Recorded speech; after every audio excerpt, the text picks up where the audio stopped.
Assalamualaikum warahmatullahi wabarakatuh. Alhamdulillahirabbil alamin. Asyhadu alla ilaha illallah wa asyhadu anna Muhammadan abduhu wa rasuluh. Allahumma sholli ala sayyidina Muhammad wa ala ali sayyidina Muhammad. Subhanaka la ilma lana illa ma 'allamtana innaka antal alimul hakim. Rabbi shrah li sadri wa yassir li amri wahlul 'uqdatam min lisani yafqahu qawli. Amma ba'd. Kita bersyukur kepada Allah atas nikmat yang Allah berikan kepada kita, nikmat umur, nikmat sehat, nikmat iman, nikmat Islam, insya Allah nikmat ihsan. Mudah-mudahan kita termasuk orang-orang yang selalu merasa diawasi oleh Allah. Anta budallahu ka'annaka tarahu fa illam takun tarahu fa innahu yarak. Kita beribadah seolah-olah kita melihat Allah. Kalau kita tidak bisa melihat Allah, maka ketahuilah Allah selalu melihat kita. Demikian yang kita ingin, mencapai derajat ihsan dalam seluruh aktivitas kehidupan kita, sehingga kita termasuk orang-orang yang diangkat oleh Allah dengan derajat takwa yang tinggi insya Allah. Salawat dan salam kita sampaikan kepada junjungan kita Nabi Agung Muhammad Sallallahu Alaihi Wasallam. Kita berharap betul dimudahkan oleh Allah untuk mempelajari sunnah-sunnahnya, mengamalkan sunnah-sunnahnya, dan mudah-mudahan kita termasuk orang-orang yang dimudahkan dalam semua urusan. Saya mengambil perkataan dari Imam Syafi'i rahimahullah ta'ala ketika belum menyampaikan halaka nasu kulluhum illa ulama. Kata Imam Syafi'i rahimahullah ta'ala, halaka nasu kulluhum, semua manusia akan hancur, semua manusia akan binasa illa, kecuali ulama, kecuali orang-orang yang berilmu, kecuali orang-orang yang berilmu. Wa halakal ulama kulluhum, dan semua ulama, semua orang-orang yang berilmu pun akan hancur, akan binasa, kecuali yang amilina adalah orang-orang yang mengamalkannya, mengamalkan ilmunya. Wa halaka amiluna, dan semua yang mengamalkan amal pun akan hancur illa, kecuali yang ikhlas karena Allah. Dan kemudian ditutup oleh Imam Syafi'i rahimahullah ta'ala bahwa persoalan ikhlas itu persoalan yang hambatannya besar. Demikian Imam Syafi'i menyampaikan peringatan buat kita bahwa kita harus menjadi orang yang berilmu, orang yang mengamalkan ilmunya, kemudian ikhlas karenanya.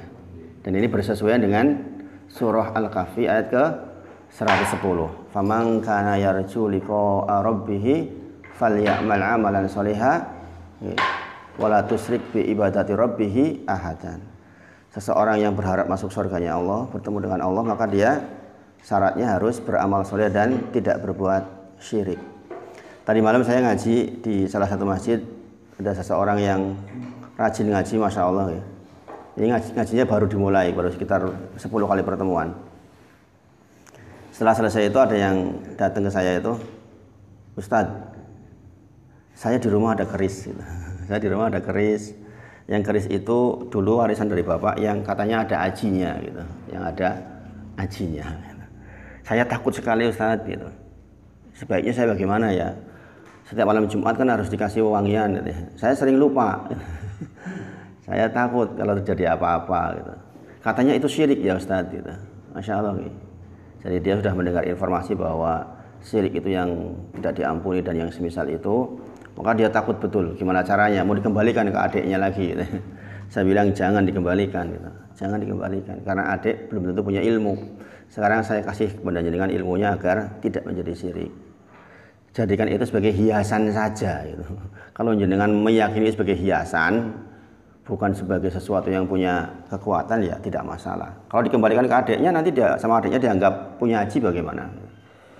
Nggak usah dikasih wangi-wangian malam Jumat gitu.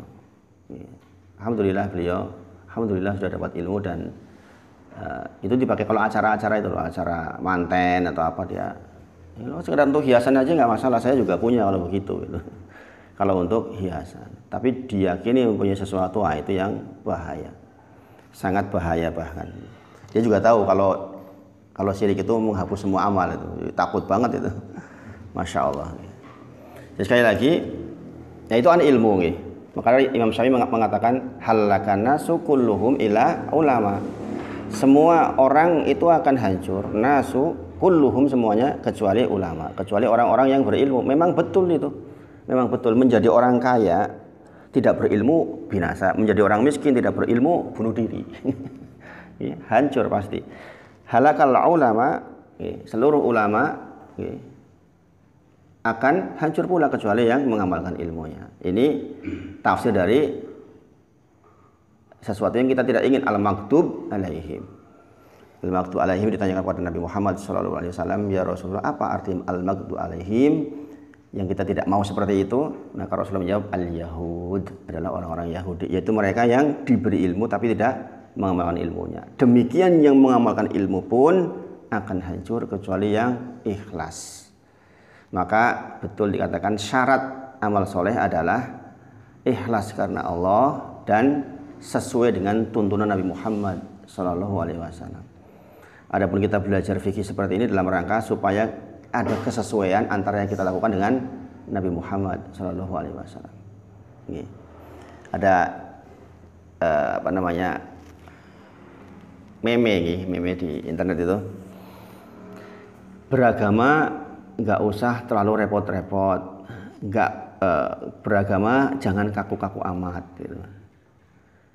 Lakukan yang biasa-biasa saja, yaitu yang biasa dilakukan Rasulullah SAW maksudnya. Yang biasa-biasa saja, maksudnya biasa dilakukan oleh Rasulullah. Ya seperti apanya Rasulullah contohkan, demikian yang kita tiru. Jangan kita buat-buat yang aneh-aneh yang menyelisih Nabi Muhammad SAW. Nanti kita diusir dari Telaga Kausar nih. Naudzubillah kalau sampai menyelisih Nabi Muhammad SAW. Kemarin kita sudah sampai di hadas kecil nih. Kita hari ini masih membahas tentang sholat biar nggak bosan dengan kita selang-seling dengan materi yang berubah-ubah supaya bervariasi ini. Terakhir kemarin sudah sampai ke bersentuhan dengan lawan jenis nih. 5 hal yang membuat kita berhadas kecil. 5 hal yang membuat kita berhadas kecil, yaitu keluar sesuatu dari dubur dan kubul, kemudian tidur, kemudian hilang akal, yang keempat menyentuh kemaluan dengan tangan bagian dalam. Rasulullah bersabda, man afdhu dzakara berarti menyentuh dengan bagian dalam, dan sudah diterangkan maksud bagian dalam itu apa. Kemudian bersentuhan dengan lawan jenis, kita kemarin sudah sampai di pembahasan itu. Menika bersentuhan dengan lawan jenis dengan memenuhi 5 syarat. Yang pertama harus tahu pasti lawan jenisnya itu benar-benar lawan jenis. Maka kalau di pasar, kalau di tempat keramaian, asalnya tidak batal karena kita tidak tahu pasti saya baru bersentuhan dengan siapa. Karena hukum berlaku ketika ada kepastian. Kemudian bersentuhan kulit dengan kulit, berarti kalau ada penghalangnya bersentuhan pun tidak batal. Kemudian yang ketiga, bersentuhan pada bagian yang ada dagingnya, berarti tidak berlaku untuk kuku, kulit, dan rambut. Kuku, gigi, dan rambut maksudnya. Maaf. Yang keempat kemarin, lawan jenisnya sudah balik. Nah, kalau belum balik tidak batal.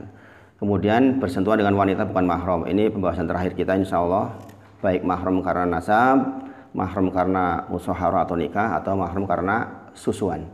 Adapun mahram disebutkan di dalam surah An-Nisa ayat ke 22-24. Nanti dibuka tafsirnya panjang banget itu nih.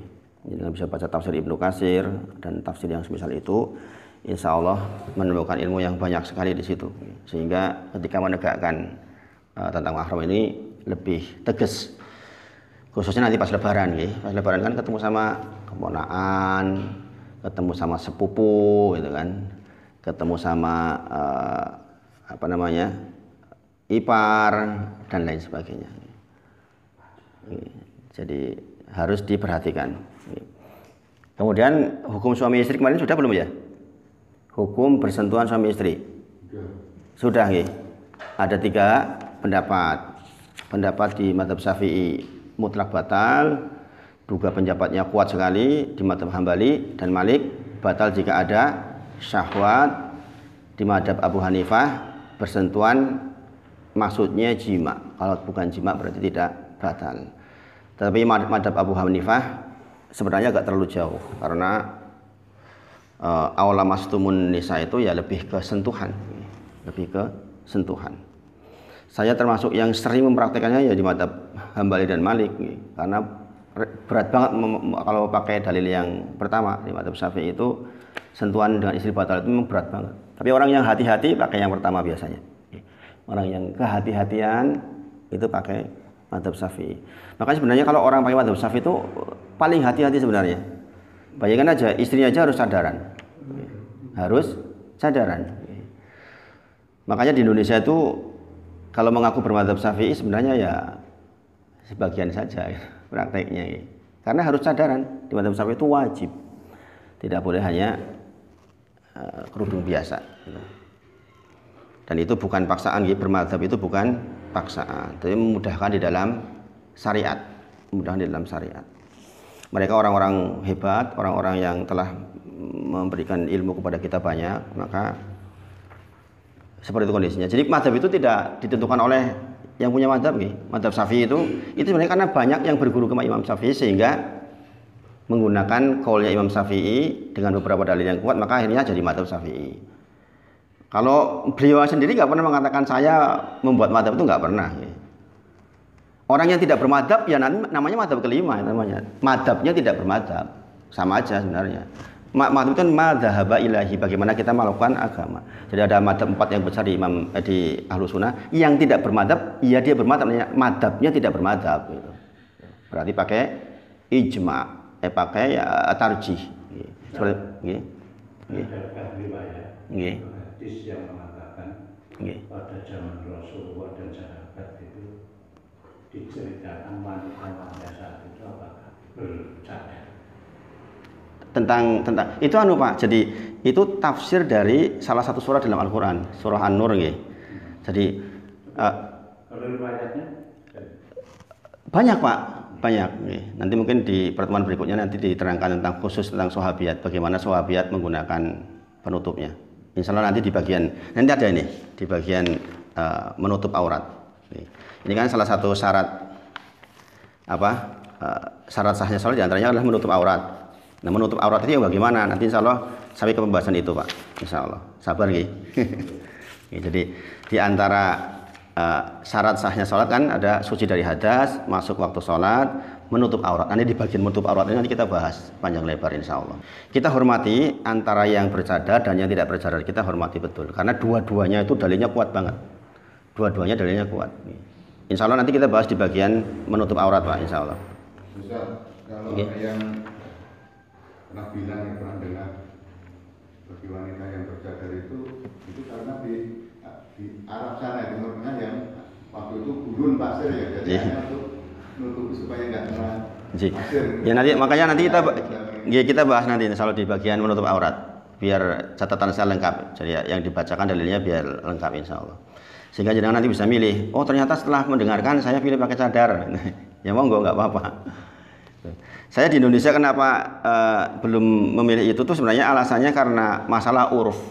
Sebenarnya lebih dekat yang dengan sampaikan. Di Indonesia itu masih berat banget orang pakai cadar itu masih dianggap terlalu aneh.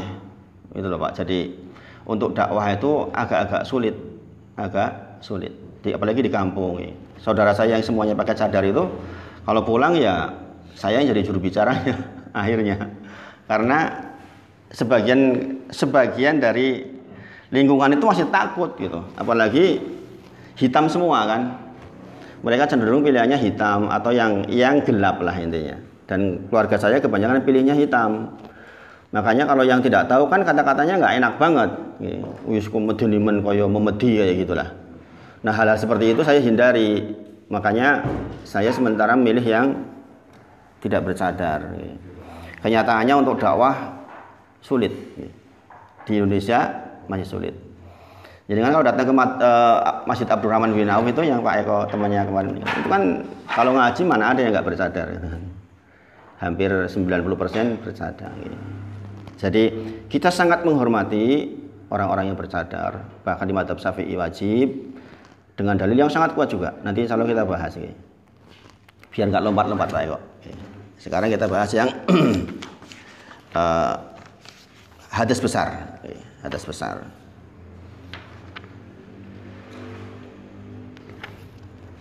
Belum sampai ke najis ini, masih hadas besar. Kemarin sudah sampai ke al-khunsa juga, khunsa non muskil, khunsa muskil. Khunsa itu wanita yang tidak atau orang yang tidak jelas jenis kelaminnya. Sudah belum kemarin? Belum Pak. Bagaimana kalau kita bersentuhan dengan al-khunsa? Al-khunsa itu adalah, khunsa itu artinya, al-khunsa huwaladhi, dia adalah, al-khunsa huwaladhi lahu zakarun karijali wa farjun kanisai.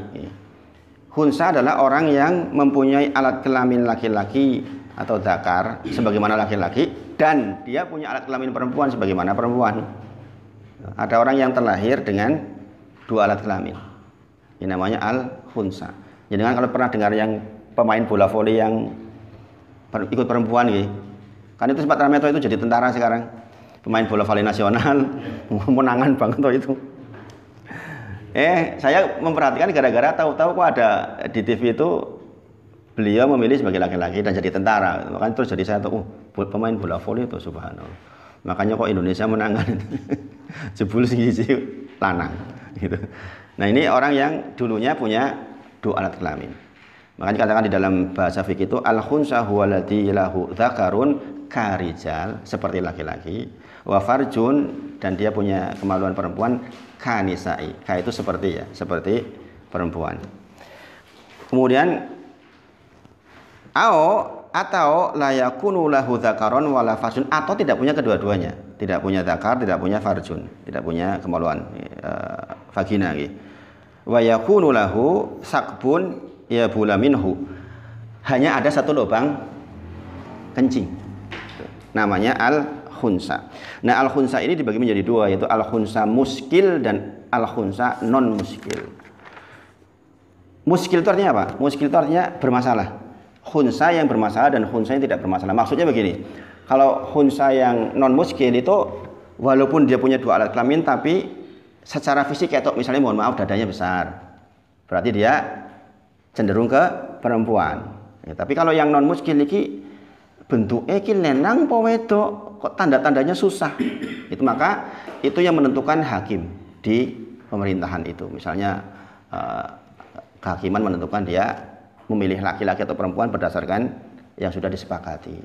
Nah, kalau zaman dulu dilakukan dengan cara Rasulullah menyebutkan, perhatikan sebelum dia balik, dia keluar air seni pertama itu di mana. Rasulullah menyampaikan begitu. Untuk menentukan khunsa itu laki-laki atau perempuan, maka perhatikan sebelum dia balik, maka dia keluar air seninya dari lubang yang mana, maka itulah jenis kelaminnya dia. Kalau versinya Ali radhiyallahu anhu, dihitung tulang rusuknya. Seharusnya kalau perempuan lebih banyak, menurut Ali radhiyallahu anhu. Nah, zaman sekarang karena sudah ada ilmu kedokteran dan sebagainya kan relatif mudah. Maka ketika sudah ditentukan oleh hakim ini laki-laki atau perempuan, maka seluruh hukum berlaku untuk dia. Kalau dia laki-laki ya hukumnya laki-laki, kalau perempuannya hukumnya perempuan. Itu al-khunsa. Kemudian bersentuhan dengan yang belum balik, tapi badannya sudah menunjukkan dia balik. Anak tuh bocah 9 tahun awalnya bocah kuliah, ya kan? Bagaimana dengan itu? Maka ingat-ingatlah apa yang disampaikan oleh Aisyah radhiyallahu anha. Beliau menyampaikan idza jika balaghatil jariyatu tis'an fahiya maka dia meromah, dia sudah dihitung sebagai perempuan. Jika sudah anak 9 tahun maka sudah dihitung sebagai perempuan, menurut Aisyah radhiyallahu anha. Jadi kita kalau ada anak 9 tahun ya sudah dianggap sudah balik. Kalau 15 tahun kan pokoknya head tidak head tetap balik. 15 tahun batasnya. Bocah lenang 15 tahun kok urung ihtilam, urung mimpi basah, tetap dihitung balik. Umumnya kan di bawah itu. Perempuan sampai 15 tahun kok belum head tetap dianggap balik. Bahkan menurut Aisyah radhiyallahu anha 9 tahun. Idza balaghatil jariyatu tis'an, jikalau sampai umur 9 tahun maka dianggap sebagai perempuan. Kemudian tentang masalah menyentuh dengan bagian dalam kok batal, itu masalah ta'abudi. Ta'abudi. Nah, seperti nanti masalah jilbab itu masalah ta'abudi, Pak. Jadi termasuk ta'abudi maksudnya kita benar-benar mengikuti dalil tanpa berpikir hikmahnya apa.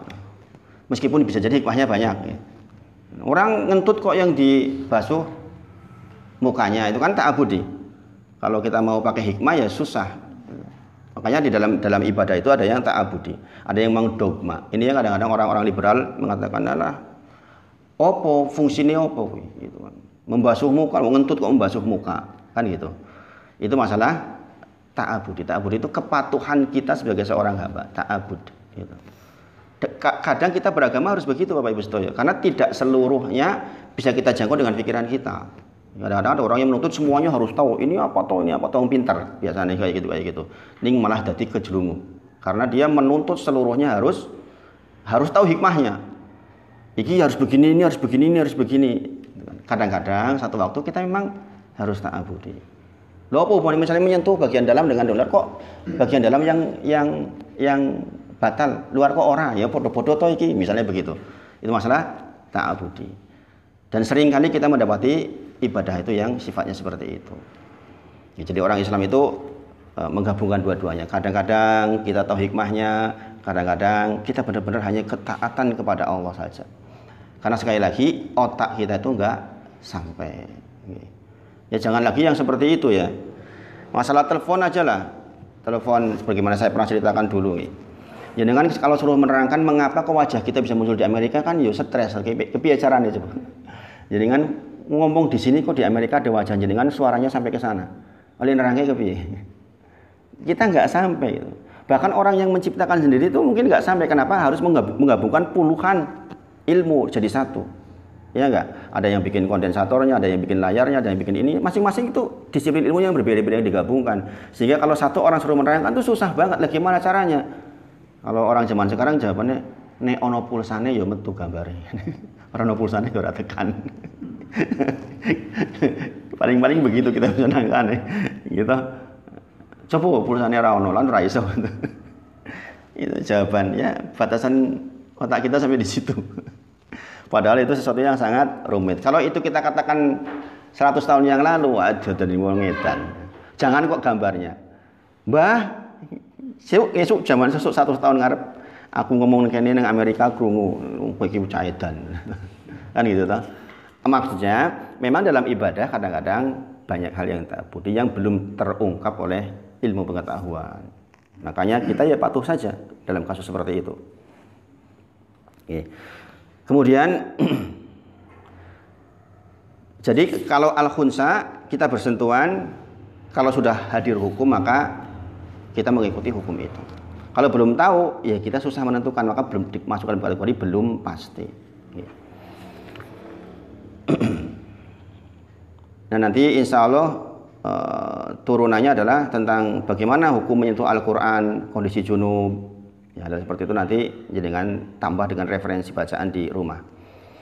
Oke.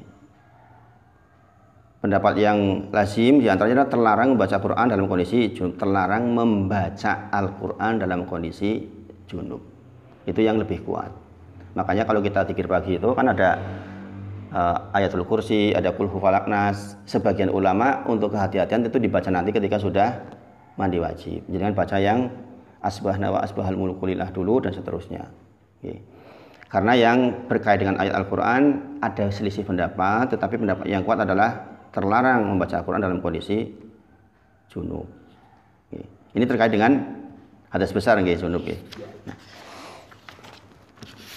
Kita bahas sekarang apa yang membuat kita berhadas besar.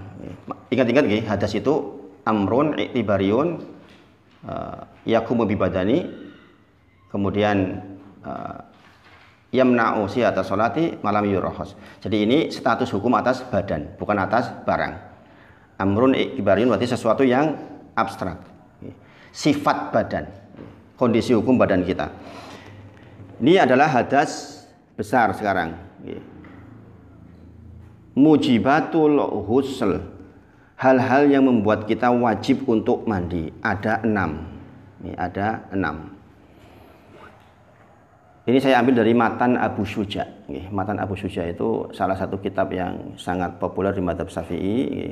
Saya dulu belajar Matan Abu Syuja, kemudian belajar Manhajus Salihin. Jadi saya belajar beberapa mazhab insyaallah. Kemudian dikatakan ini tarjihnya Muhammadiyah juga sama seperti ini nih pendapatnya. Walladzi yujibul husla sittun. Walladzi yujibul husla sittah asya. Adapun yang membuat kita wajib untuk mandi junub ada 6. Walladzi yujibul husla sittah asya, 6 hal. Kemudian dikatakan salah satu 3 diantaranya tastariku fiha ar-rijalu wan nisa'u wahya. Adapun yang 3 tashtariku, dia berlaku ar-rijalu wan nisa'u untuk laki-laki dan perempuan, wahya dan dia adalah, sekali lagi, salah satu tashtariku fiha ar-rijalu wan nisa'u wahya, dan dia adalah yang pertama iltiqaul hitanaini, bertemunya 2 hitan. Bertemunya 2 hitan. Dalam bahasa fikih itu bagus banget ya. Ngomong jima we. Bertemunya 2 hitan. Masya Allah. Jadi bahasa fikih itu indah sekali. Dadak ngomong yo. Nek dhewe kan ngomong yo bersetubuh gitu. Itu bahasanya. Iltiqa'u hitana, ini bertemunya 2 hitan. Nanti bagaimana definisi bertemu 2 hitan nanti kita bahas. Sabar. Memang harus lambat-lambat biar urut. Kemudian wa inzalul mani, yaitu keluarnya air mani. Inzal itu keluar. Sering ada pertanyaan, Pak, gimana kalau saya begituan tapi tidak inzal? Itu batal apa enggak? Tetap batal. Karena masuk dalam iltiqaul hitana, ini bertemunya 2 hitan walaupun tidak inzal. Di sini dikatakan terpisah wa inzalul mani karena inzal kan tidak harus bersetubuh, gini Bang nggih. Gini Bang nggih. Naudzubillah, orang onani itu bisa keluar juga kan? Yang itu hukumnya haram itu. Tapi ada orang melakukan itu. Ada orang konsultasi ke saya loh. Orang sudah nikah loh, masih onani. Orang sudah nikah loh, masih onani, subhanallah. Gimana Ustaz hukumnya? Hukumnya haram. Dalilnya surah Al-Mu'minun, nanti kita bahas juga. Itu termasuk pembahasan kita juga. Ini problem remaja kita Bapak Ibu sedaya. Problem remaja kita. Jadi di antara problem besar di kalangan remaja kita itu. Makanya kita harus beri pendidikan yang agak keras di bagian itu. Rusaknya generasi muda salah satunya karena itu, karena persoalan onani itu. Karena 18 tahun itu sudah dorongan seksualnya itu udah luar biasa zaman sekarang. Karena stimulasi yang sedemikian dahsyat.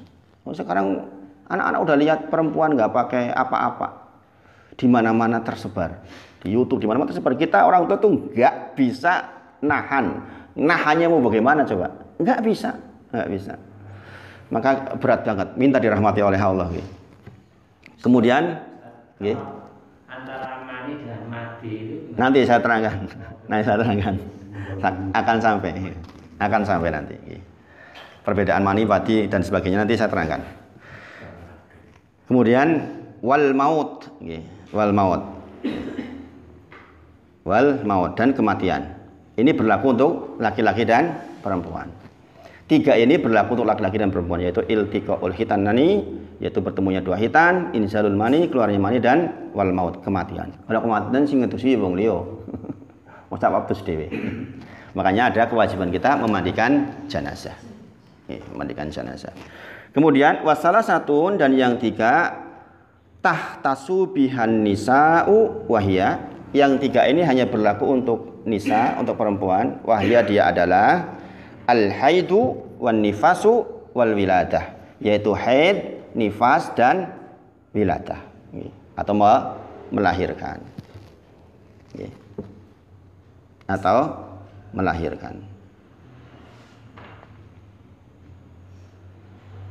Ini saya lompat ke ke hadis besar dulu biar jenengan punya pengetahuan awalnya maksudnya. Kita pembahasan di hadis kecil kan masih panjang banget, termasuk yang ditanyakan Pak Eko tadi itu, tentang masalah menutup aurat. Nanti kita urutkan insya Allah. Itu nanti saya bahas nanti biar urut aja. Ini fikih memang biasanya lompat-lompat karena banyak yang bertanya. Tapi sabar. Ji. Nanti dibahas nanti insya Allah. Dibahas dengan bahasa fikihnya insya Allah. Sabar. Pokoknya yang sekarang dijalankan, yang sekarang kita tahu dulu. Yang sekarang jangan tahu sebagai bekal. Nanti kan setelah selesai, pengetahuan saya bertambah di bagian ini dan bagian ini insya Allah. Kemudian ada 6 itu jadi dicatat.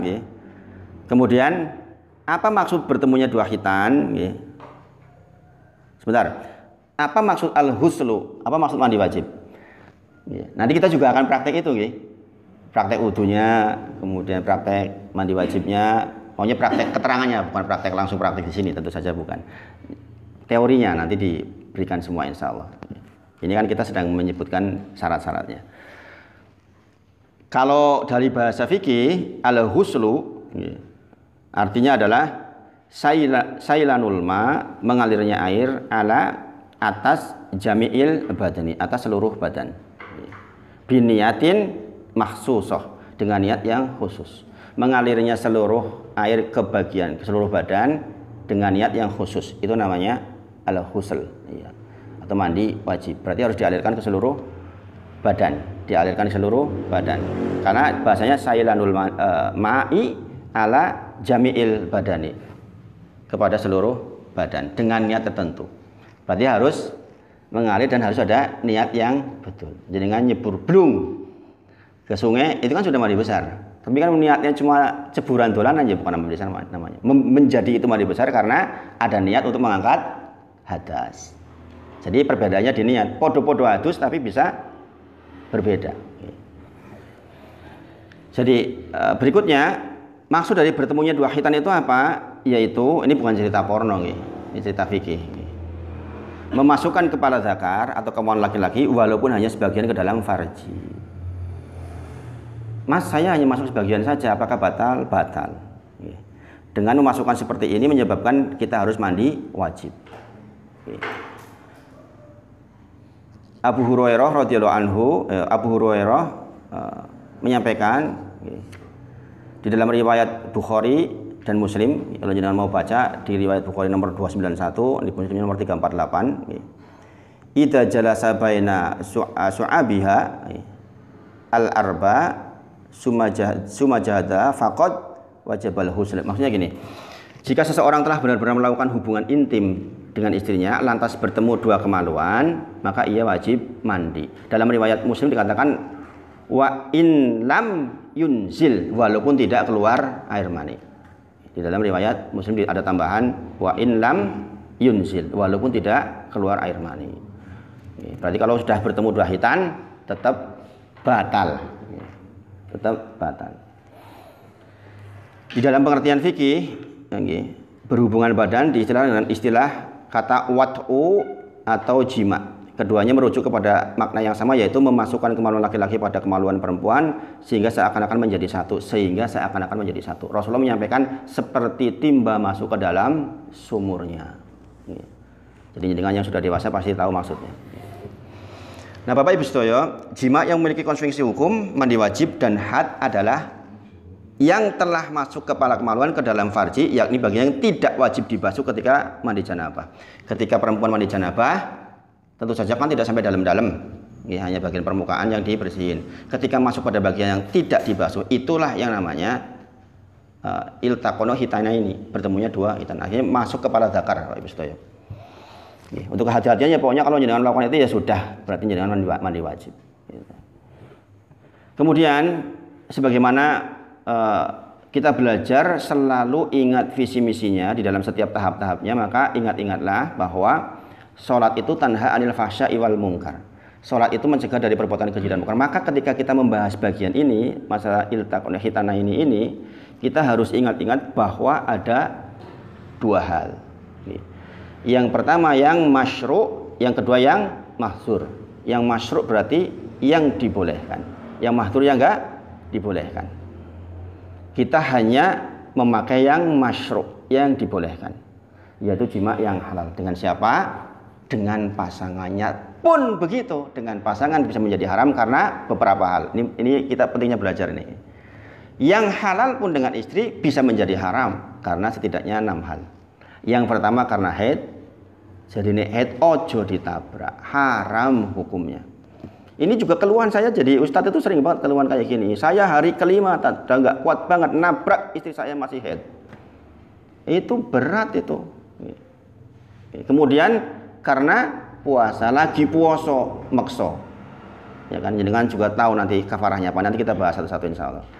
Kemudian sedang ihram. Kemudian ihram tentu kita tahu ya, jenengan akan rusak. Kemudian ketika iktikaf. Kemudian ketika nifas, kemudian ketika dizihar tahu nggak?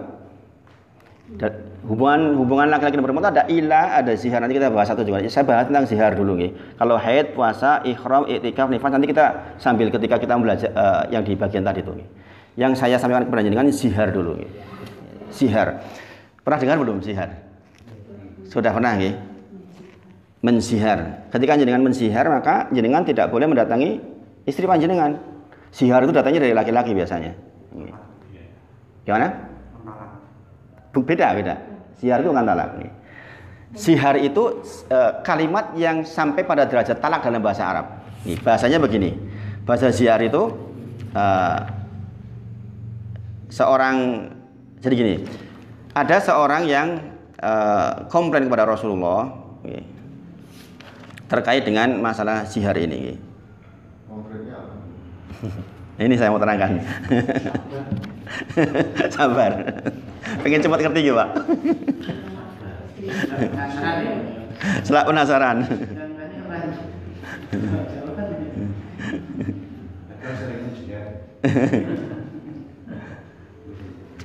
Bentar. Zihar, Pak itu ya. Zihar itu kata-kata loh zihar itu. Makanya hati-hati dengan kata-kata. Kata-kata dari seorang suami kepada istrinya yang menyamakan istrinya dengan mahramnya. Contoh ibunya, contoh. Misalnya, anti kamu alaya dibagiku kadohri umi. Itu bahasanya begitu. Ini adalah kisah dari Khawlah, seorang sahabiat binti Sa'labah, seorang perempuan bernama Khawlah binti Sa'labah, menikah dengan As-Somit. Dia orang yang sebenarnya sudah tua. Dia suatu ketika mengatakan, anti alaya, engkau di hadapanku kadohri. Dohri itu apa? Punggung. Makanya kata zihar itu kan dari kata punggung. Kadohri umi, seperti punggung ibuku. Tahu kan maksud punggung? Punggung itu kan sok ya mohon maaf dibahasanya, kan sok ditumpaki maksudnya. Sebenarnya kita kepada mahram kan nggak boleh, ya kan? Lazimnya kepada mahram maka tidak ada syahwat. Maka bahasa kamu, guaku koyo adikku, wedok. Itu podo karo sebenarnya sudah sampai derajat talak yang ditarik maksudnya tuh. Talak tapi bukan talak beneran, tapi sudah sederajat talak. Maka kemudian inilah yang menjadi asbab nuzul surat Al-Mujadilah. Surah keberapa itu? Juz ke-28. Al-Mujadilah. Bukan Al-Mujadalah. Al-Mujadilah. Kalau Mujadalah itu debat antara dua orang. Kalau Mujadilah, orang mendebat orang lain. Itu Mujadilah. Dalam kasus ini adalah Khawlah binti Sa'labah itu mendebat Rasulullah, maksudnya itu. Dia mengatakan, ya Rasulullah, sesungguhnya suamiku telah mengatakan, anti alaya kadohri umi, kamu bagiku seperti punggung ibuku. Maka ketika suami saya pulang, tiba-tiba ingin mengajak saya menolak. Saya nggak mau ya Rasulullah. Kemudian Rasulullah ketika ditanya tentang itu bagaimana? Awalnya Rasul mengatakan, bertakwalah, itu adalah pamanmu yang sudah tua renta, maksudnya layani saja. Tapi kemudian turun, dia komplain, ini makanya namanya Mujadilah. Ya Rasulullah, sesungguhnya suamiku sudah mengatakan begini, gitu. Maka kemudian turunlah ayat Al-Mujadilah tentang sihar, bahwa tidak boleh seorang laki-laki mendatangi istrinya yang sudah disihar kecuali dia sudah membayar kafarahnya. Apa kafarahnya? Kafarahnya adalah yang pertama, membebaskan budak kalau ada. Dan ini bukan pilihan, ini urut-urutan. Bukan milih. Kalau milih penak. Aku sugih kok milih nomor telu. Bukan, ini urut-urutan. Pertama, membebaskan budak kalau masih ada. Sekarang sudah nggak ada budak ya. Kemudian yang kedua adalah puasa sahraini mutatabi'aini. Puasa 2 bulan berturut-turut. Kayak ketika bulan puasa atau sama ini.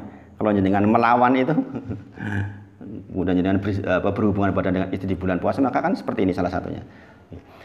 Yaitu berpuasa 2 bulan berturut-turut. Kalau jenengan berturut-turut maksudnya tahu ya. 57 hari jenengan kok kemudian batal, ya ngulang meneh.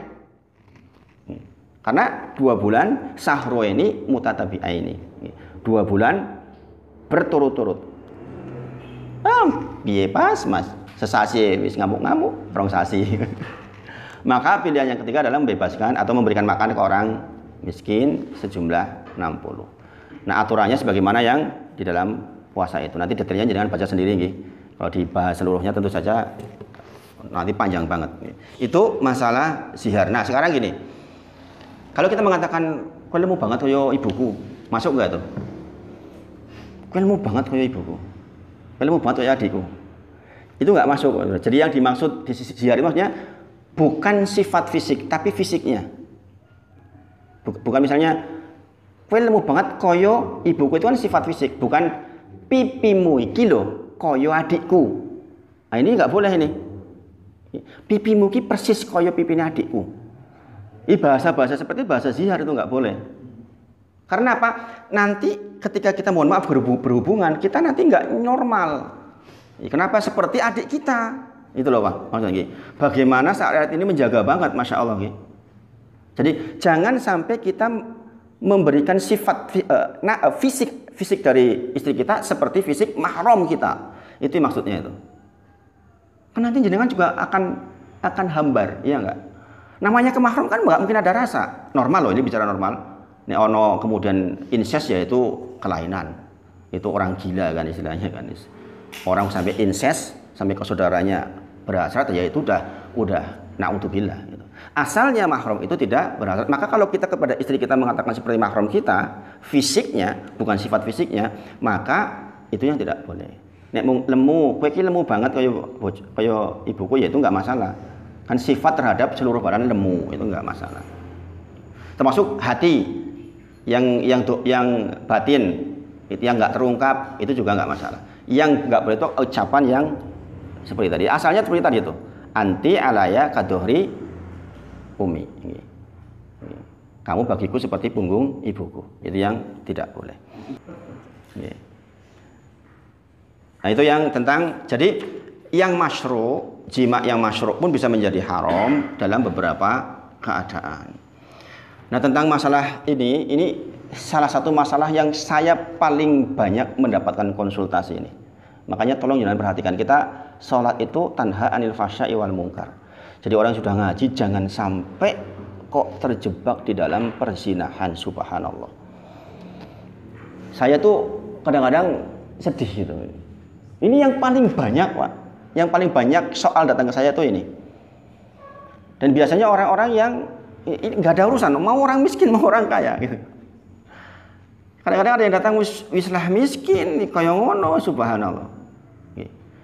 Kalau orang yang pejabat dan sebagainya saya sering temui ya karena mereka mungkin longgar. Tapi berulang kali seperti ini tuh datang ke saya, subhanallah. Ya kebanyakan laki-lakinya nih kebanyakan. Meskipun ada satu yang perempuannya, subhanallah. Suaminya setia banget, perempuannya la ilaha illallah. Padahal orang yang terhormat secara kedudukan. Orang nomor 2 di sebuah kabupaten, bayangin. Orang terhormat tahu itu. Tapi la ilaha illallah perbuatannya. Maka pastikan kita mendapatkan yang benar, meletakkan di tempat yang benar kemauluan kita. Qad aflahal mu'minun. Sungguh beruntung orang mukmin itu. Alladzina hum fi sholatihim khashi'un, yaitu orang-orang yang salatnya khusyuk. Walladzina hum 'anil lagwi mu'ridun, yaitu orang-orang yang tidak menyia-nyiakan waktunya dengan berbuat lagwu. Lagwu itu ya sesuatu yang sia-sia.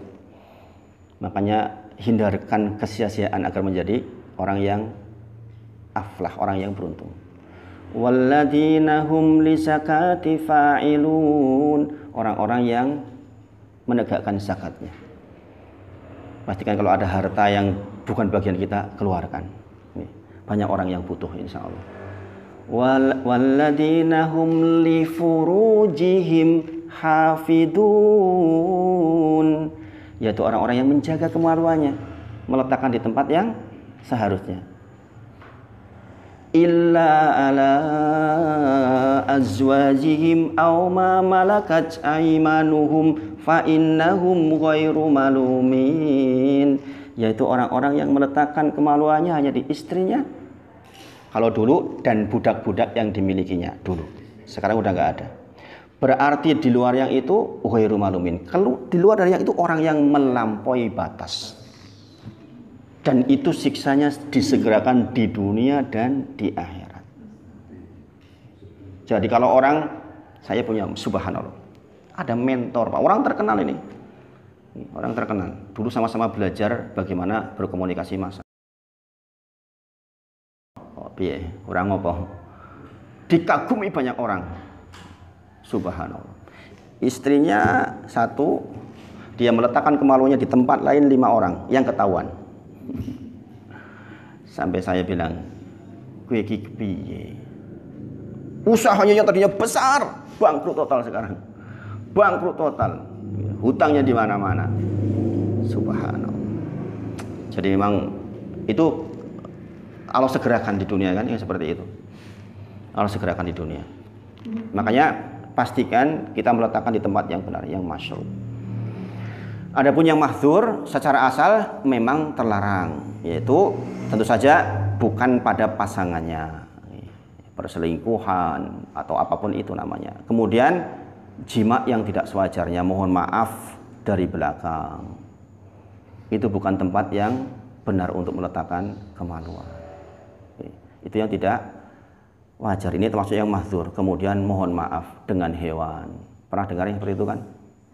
Ini orang-orang yang lewat batas. Yang seperti itu yang mengundang murkanya Allah. Subhanallah. Imam Syafi'i menyampaikan terkait dengan masalah ini, dosa zina itu adalah hutang. Ini qaulnya Imam Syafi'i ya, tidak sampai ke Rasulullah. Dosa zina itu hutang. Tidak saya menyaksikan orang yang berzina kecuali saudara perempuannya dizinai, bibinya dizinai, orang terdekatnya dia dizinai. Dia akan gantian menerima sakitnya perzinahan dengan mahramnya dizinai. Makanya kalau kamu berzina, ingat-ingat bagaimana kalau anak perempuan kita dizinai orang, sakitnya kayak mana. Kalau bahasanya Mr. Sambo, tembak wae. Katanya gara-gara itu, walau alam. Alasannya ya, dia mungkin belajar fikih, jadi alasan masuk akal itu. Itu subhanallah, dihukum mati kan. Dihukum mati, subhanallah. Nah ini hal-hal yang terkait dengan jima tolong diperhatikan secara khusus. Kita sudah ngaji, jaga betul dengan menjaga yang sebaik-baiknya. Jangan sampai ada orang sudah ngaji kok dikenal mohon maaf selingkuh. Itu saya sebagai gurunya nangis batin. Subhanallah, ini penyakit, itu penyakit yang bisa mendatangi siapa saja.